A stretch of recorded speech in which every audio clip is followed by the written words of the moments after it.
شعبان قمری یعنی اسلامی سال کا 8واں مہینہ ہے۔ اس مہینے میں اللہ تعالیٰ نے بڑی ہی فضیلتیں رکھی ہیں۔ اس میں سے ایک شب برات جیسی عظیم رات بھی ہے۔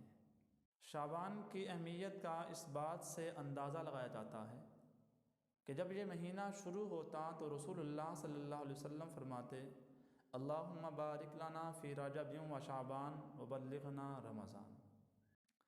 اے اللہ ہمارے لیے ماہ رجب اور شعبان میں برکتیں عطا فرما اور رمضان تک پہنچا۔ اس کا مطلب یہ ہے کہ اے اللہ ہمیں ماہ رجب اور ماہ شعبان میں اطاعت عبادات کی توفیق عطا فرما اور ہمیں رمضان تک پہنچا تاکہ ہم اس مہینے کے اعمال، برکات اور فضائل سے مستفیض ہو سکیں۔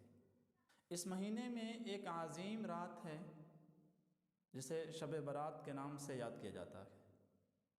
یہ رات بھی دیگر راتوں کی طرح مغرب کے بعد سے شروع ہو جاتی ہے۔ اس رات خصوصی طور پر اللہ تعالیٰ اپنے بندوں پر بخشش، رحمتیں، مہربانیاں اور دعائیں قبول کرتے ہیں، مانگنے والوں کی مرادیں پوری کرتے ہیں اور ان کی جھولیاں بھر دیتے ہیں۔ اللہ تعالیٰ کی ان خصوصی کرم نوازیوں کا سلسلہ پوری رات جاری رہتا ہے اور صبح صادق پر اختتام پذیر ہوتا ہے۔ اس رات مغفرت کا عام اعلان ہوتا ہے، بے شمار بندوں کی بخشش کی جاتی ہے۔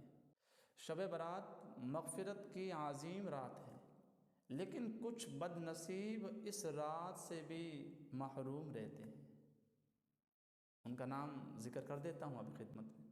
کسی مسلمان کے لیے دل میں بغض اور کینہ رکھنے والا، ناحق قتل کرنے والا، رشتہ داری توڑنے والا، بدکار عورت، شرک اور کفر کرنے والا انسان اور والدین کا نافرمان، یہ وہ بد نصیب ہیں جو جس رات میں اللہ تعالیٰ کی رحمتوں کا خصوصی نزول ہوتا ہے، جس رات میں عام طور پر انسانوں کی بخشش کی جاتی ہے، جہنم سے چھٹکارا نصیب ہوتا ہے، اس رات بھی یہ بد نصیب لوگ محروم رہتے ہیں۔ شب برات میں دعا کی قبولیت۔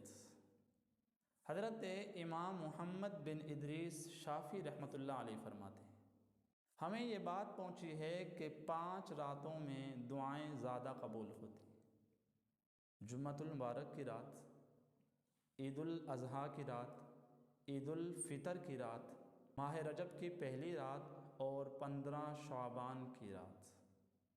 آگے فرماتے ہیں کہ میں اس کو مستحب قرار دیتا ہوں، لیکن یہ ہے کہ ان راتوں میں دعائیں زیادہ قبول کی جاتی ہیں۔